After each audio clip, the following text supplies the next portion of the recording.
అధిక బరువు అనేక సమస్యలకు కారణం. సాహితీ యోగా ఆన్లైన్ క్లాసులో జాయిన్ అవ్వండి.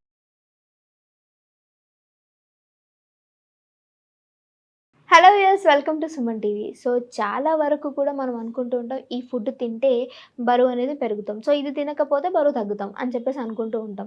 నిజంగానే ఫుడ్ అనేది మన బాడీలో అంటే ఒబేసిటీ పెరగడానికి ఒక మెయిన్ రీజన్గా చెప్పుకోవచ్చా? ఒకవేళ అలా ఉంటే మనం ఫుడ్ తగ్గిస్తే బరువు తగ్గిపోతామా? సో ఇలాంటివన్నీ విషయాలు చెప్పడానికి ప్రస్తుతం మనతో పాటు ఉన్నారు డాక్టర్ రాజేష్ గారు. మాట్లాడేద్దాం. నమస్తే సార్. నమస్తే. సార్, ఫుడ్ ఇంటేక్ తగ్గిస్తే బరువు తగ్గిపోతారు అని అడుగుతూ ఉన్నారు సో చాలామంది. నిజంగానే ఇది నిజమంటారా? లేకపోతే జస్ట్ ఫుడ్ తగ్గిస్తే కాదు, దాంతోపాటు ఇంకేమన్నా యాక్టివిటీస్ చేయడం ఇలాంటివి ఉన్నాయి అంటారా? బేసిక్లీ ఏంటంటే ఇది నా personal opinion. Sure. So exercise ఏదైతే చేస్తామో ఆ ఎక్సర్సైజ్లో డిఫరెంట్ ఫార్మ్స్ ఆఫ్ ఎక్సర్సైజ్ చేస్తుంటే అది బాడీని బెనిఫిట్స్ కోసం చేస్తాం. సో ఫర్ ఎగ్జాంపుల్ వాకింగ్ వల్ల ఏం జరుగుతుంది? క్యాలరీస్ బర్న్ అవుతాయి. డయాబెటీస్ ఉన్న వాళ్ళకి షుగర్స్ ఇంప్రూవ్ అవుతాయి. బీపీ ఉన్న వాళ్ళకి బ్లడ్ ప్రెషర్ ఇంప్రూవ్ అవుతుంది. సో ఇవి బెనిఫిట్స్. బట్ మనం ఇక్కడ డిస్కస్ చేస్తున్నది ఏంటంటే ఫుడ్ తగ్గిస్తే వెయిట్ తగ్గుతామా? డెఫినెట్గా తగ్గుతాం. ఫుడ్ డిప్రవేషన్ ఇచ్చినప్పుడు మనకి బాడీలో ఉన్న ఫ్యాట్ స్టోర్స్ యూటిలైజ్ అవుతాయి. సో మీరు తినకుండా ఉంటే ఆల్టర్నేటివ్ పాత్వే ద్వారా మనకి ఎనర్జీ అనేది ప్రొడక్షన్ అనేది స్టార్ట్ అవుతుంది. సో డెఫినెట్గా simple straight forward thing, food తగ్గిస్తే వెయిట్ తగ్గుతారు. దాంట్లో డిస్కషనే లేదు. మరి నా క్లినికల్ ప్రాక్టీస్లో చాలా మటుకు నేను వింటున్నది ఏంటంటే, సార్ నేను ఏమి తినను సార్, అయినా కానీ ఇలా వెయిట్ పెరుగుతుంది. ఇది చాలా ఫ్రీక్వెంట్గా వింటున్న క్వశ్చన్. ఇక్కడ ఏంటంటే every person is different from another person. ఇద్దరు పర్సన్స్ని సిమిలర్గా కంపేర్ చేసుకోవడానికి లేదు. ఎందుకు? సింపుల్ ఫ్యాక్ట్ ఏంటంటే ఒక్కొక్కరికి ఒక్కో విధంగా బేసల్ మెటబాలిక్ రేట్ అంటే క్యాలరీ ఎలా బర్న్ అవుద్ది అనేది వేరువేరుగా ఉంటుంది. ఇద్దరికి సమానంగా ఉండదు. ఇద్దరు చేసే యాక్టివిటీ సమానంగా ఉండదు. ఇద్దరికున్న మజిల్ మాస్ సమానంగా ఉండదు. సో అందుకోసం ఎవరిది వారిదే ఆ విధంగా మనం కేటగరైజ్ చేసుకోవాలి. 3 పూట్ల తింటేనే తిన్నట్టు అనేది రాంగ్ కాన్సెప్ట్. ఆకలి అయ్యి తింటే తిన్నట్టు ఇది కరెక్ట్ కాన్సెప్ట్. సో మనకు ఆకలి లేకుండా ఫోర్స్ఫుల్గా తినడం అనేది కరెక్ట్ కాన్సెప్ట్ అయితే కాదు. సో ఆ విధంగా చూసుకుంటూ పోతే మీరు తక్కువ చేసుకున్న ఆహారం వల్ల డెఫినెట్గా వెయిట్ మీద ఇంపాక్ట్ ఉంటుంది, వెయిట్ రిడక్షన్ జరుగుద్ది. అండ్ ఇక్కడ మళ్ళీ ఇంపార్టెంట్ థింగ్ ఏంటంటే యాక్టివిటీ ఉన్న టైంలో కన్జ్యూమ్ చేయండి, ఇన్యాక్టివ్ టైంలో కన్జ్యూమ్ చేయొద్దు. ఫర్ ఎగ్జాంపుల్ డే అంతా మీరు కన్జ్యూమ్ చేసిన దానివల్ల డెఫినెట్గా బెనిఫిట్స్ ఉంటాయి. నైట్ టైం కన్జ్యూమ్ చేసిన దానివల్ల డెఫినెట్గా అనర్థాలు ఉంటాయి. సో నైట్ టైం ఫుడ్ అనేది అవాయిడ్ చేయండి, డే టైం ఫుడ్ అనేది తినండి, అది కూడా క్యాలిక్యులేటెడ్గా తినండి. ఎప్పుడు చెప్తుంటాం ఒక యావరేజ్ పర్సన్కి ఎన్ని క్యాలరీస్ కావాలి అనేది చూసుకొని మీ యాక్టివిటీ బట్టి దానికి ఎంత అమౌంట్ రిక్వైర్మెంట్ ఉంటుంది అనేది డిసైడ్ చేస్తారు. అప్రాక్సిమేట్లీ అరౌండ్ 1500 to 2000 మధ్యనే రిక్వైర్మెంట్ అనేది ఉంటుంది.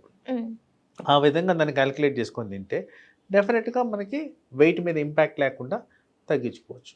సార్, చాలామంది అడుగుతూ ఉంటారు, ఒకప్పుడు నేను చాలా తినేవాడిని, 6 పూటలు కూడా తిన్నాను, కానీ నేను అసలు బరువు పెరగలేదు.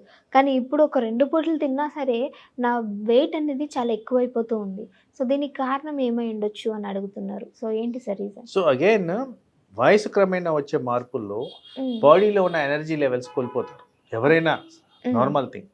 దాంతోపాటు కోల్పోయేది ఆ energy consumption levels, activity levels, metabolic rate levels. So ఇవన్నీ కూడా ఎఫెక్ట్ అవుతాయి. సో వయసు పెరిగే కొద్ది బాడీలో ఆ స్పీడ్ అనేది తగ్గిపోద్ది, స్లో అయిపోతూ ఉంటారు. That is where consumption of calories అనేది తగ్గిపోతూ ఉన్నప్పుడు మీరు సేమ్ క్వాంటిటీ ఆఫ్ ఫుడ్ తీసుకుంటే ఎలా? దాని నెక్స్ట్ ఒక యంగ్ పర్సన్ ఎక్సర్సైజ్ యాక్టివిటీ వేరుగా ఉంటుంది. ఇప్పుడు 6 పూట్ల తినేవాళ్ళు ఉన్నారు అన్నారు. మరి 6 పూట్ల తినేవారు ఉన్నప్పుడు వాళ్ళ యాక్టివిటీ వేరే విధంగా ఉంటుంది. అది ఆటలు ఆడతారా, వర్క్ చేస్తారా, ఇంకో విధంగా ఉంటుంది. బట్ కాస్త వయసు పైబడిన వాళ్ళు ఎక్కువ శాతం రెస్ట్లో ఉంటారు. మరి వాళ్ళు 6 పూట్ల తింటే బాడీ సహించదు కదా, ఆ ఎనర్జీ రిక్వైర్మెంటే లేదు కదా.